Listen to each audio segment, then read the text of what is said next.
What's up, my good people?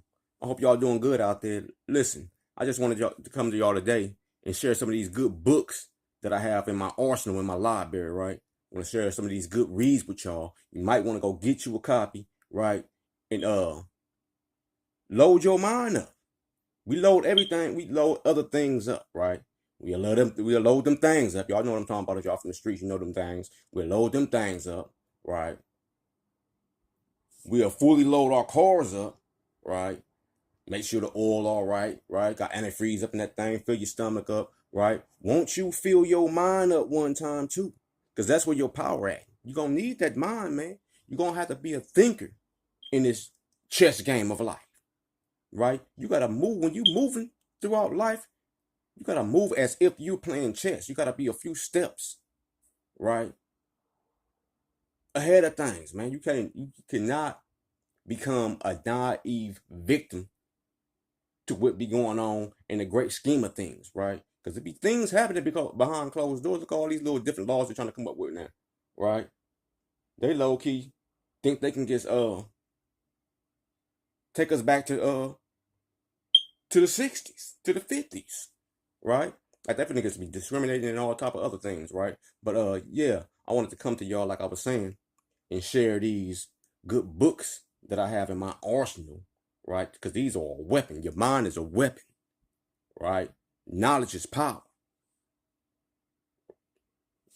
And if you get it, and you got to study this. You got to study it. You got to decipher what you read, right? So you can get a clear meaning, which going to help you feel what's being said. And once you can feel, that's an emotion. That's tapping into you. You starting to feel like you know the person that you're reading about in this book is as if you met them. But yeah, I want to share these books with y'all.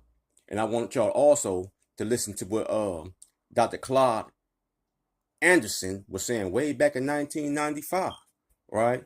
He said all this stuff way back in 1995. But with no further ado, here go the books. And here's Dr. Claude Anderson.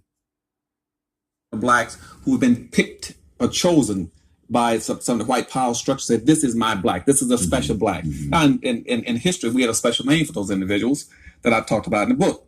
Those what we call some ultra-conservative blacks who see things strictly through the eyes of white folk, and they've learned how to subordinate themselves and to try their best to protect and maintain the status quo. And for that, they're rewarded by the white society. Well, they've matriculated through the educational system. They've moved up through the political system. They've survived social penury, and they've gone on to achieve something.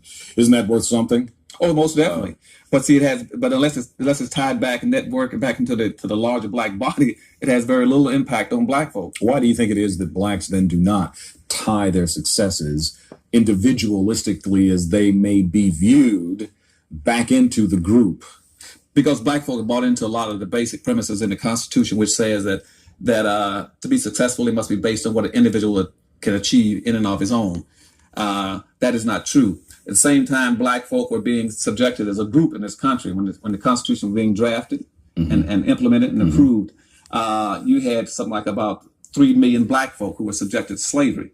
So, and see, whites have never as a group been enslaved in this nation. So they had a right to be able to go out and experiment and achieve, and as far as their God-given rights were given. And but see, racism means race. It comes from the word group, and blacks are still perceived as a group in this country. We went into racism, we went into slavery as a group. We went into Jim Crowism as a group. We can only come out as a group, and individualism has no significance unless it's not tied back into trying to help that group come out of that deplorable condition. Then because we just don't have enough time to address everything that I would like you to address, if we take a look at a few points and just summarily talk about them. For instance, what's wrong with blacks politically in America, and why haven't we made more strides?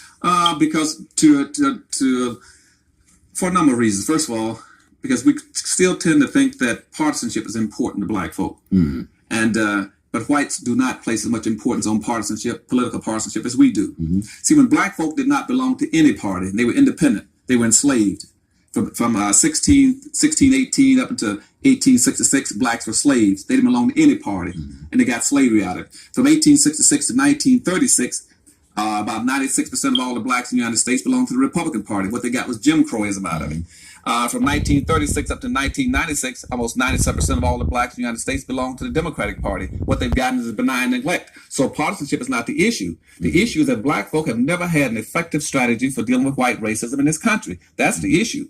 And we have never sat down and say, how do we go about dealing with structural racism? If we are the only planned minority in the country, as I just indicated to you a few minutes ago that we were planned into it by a public policy, which says that the quote on black folk is zero.